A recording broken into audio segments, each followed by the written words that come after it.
Alright, you guys, how's everyone doing tonight? We're back with another review for you.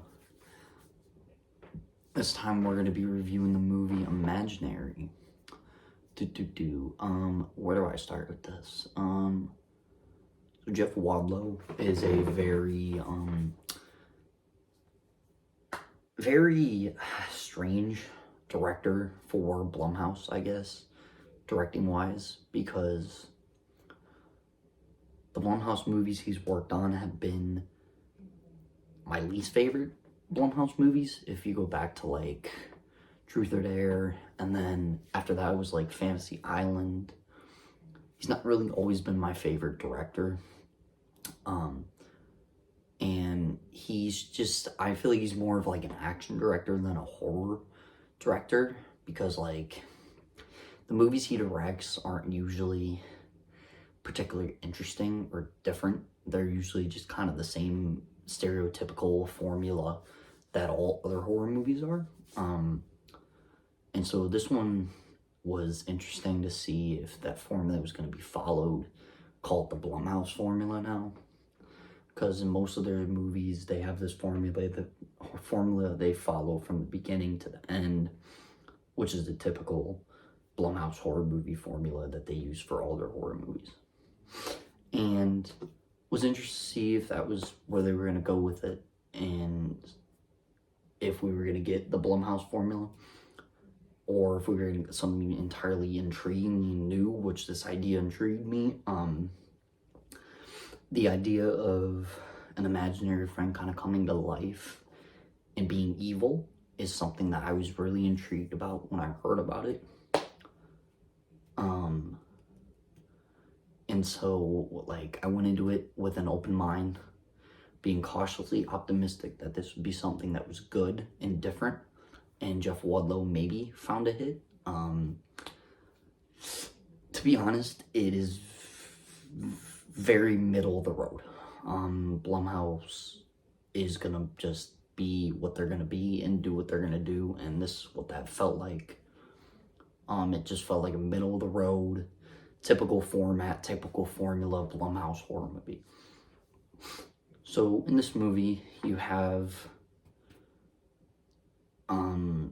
the plot follows like this woman and her family and her, like, she's a stepmom, and it's like her kids, and they move back into her childhood home where, you know, in the beginning of the movie you get like a backstory of what happened, where she had her own imaginary friend and she stopped playing with him, and he turned like evil, and they have like this whole world of imagination that they come from. And so like when you stop playing with your imaginary friend, they get evil, and they kind of like want to hunt you down a little bit, to take revenge, is kind of how they kind of played it out on the screen.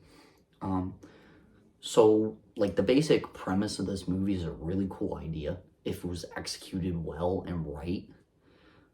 It was not really executed how I thought it would be, and it just felt very generic and standard and typical, like jump scares and typical PG-13 horror that you would see from Blumhouse usually. I do want to do like the good, the bad, and the ugly now going forward, instead of just talking about it. So the good, first of all, like the visuals and the sound design is really, really good. It's really creepy. Also, like, the jump scares, I feel like, are not like telegraphed, and I feel like they're planned out really, really well, as opposed to, you know, having them happen every single time. So that's good about it. The bad is this has to be a movie with probably some of the worst dialogue and character development I've seen in a while. The characters just don't seem interested, and like any time, okay, mainly just the main woman, the main lady, and like the other teenage daughter, not the kid. The little kid did a great job as a child actor. Her performance was standout, amazing.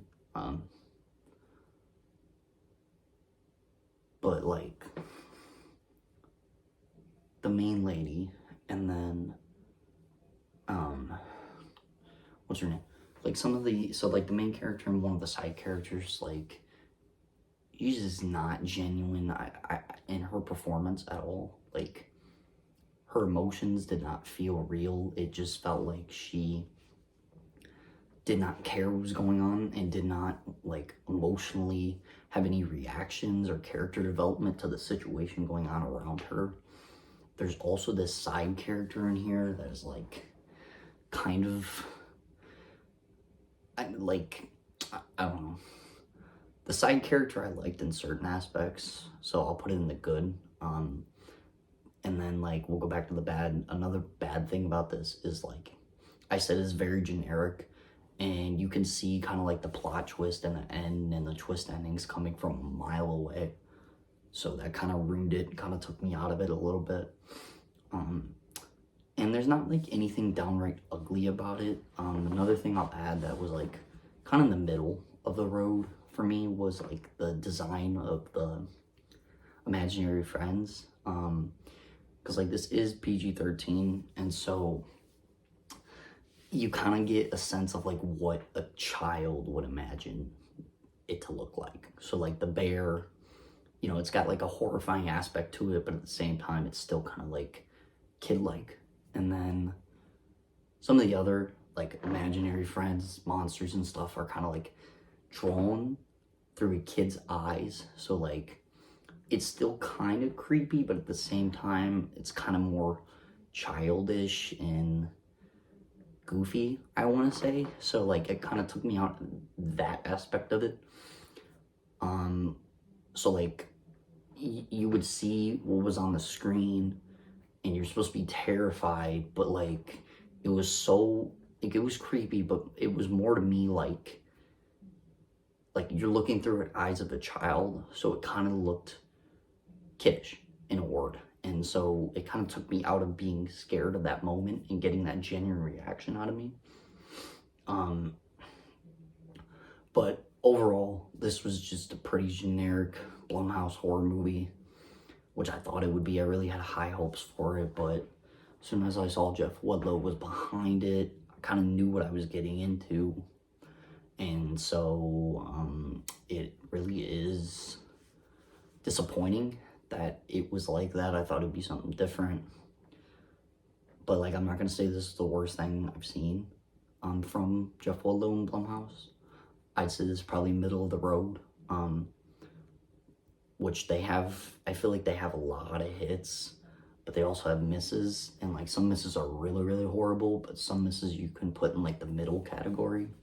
And so, like, this was, like, a middle of the road Blumhouse horror movie. Do I recommend you go see it?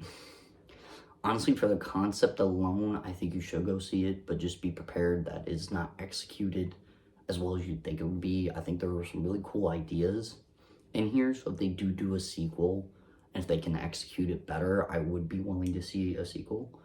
But the ideas in here are just not executed well, and it just does not really go together well. So in my final thoughts, it's just kind of a middle of the road horror movie. It's not the worst, it's not the best. It's just like a typical generic Blumhouse middle of the road horror movie that you usually get with Jeff Woodlow, unfortunately. Because I do like his action movies, but when he directs horror movies, I don't think he's able to catch lightning in the bottle, to speak, with some of the stuff he tries to tell on the screen. And I hope that over time he can get better at that, because I would love to see a film by him that I am absolutely floored by and really, really scared and on edge about, and I just haven't seen one by him thus far in the horror genre. But anyway, this was my review of Imaginary by Blumhouse, directed by Jeff Woodlow. And as I said, it is a middle-of-the-road Blumhouse horror movie. I think you should go see it for the concept alone, but it is nothing really too special and nothing to kind of write home about, per se. But anyway, till the next upload, peace, love, and positivity. See you guys.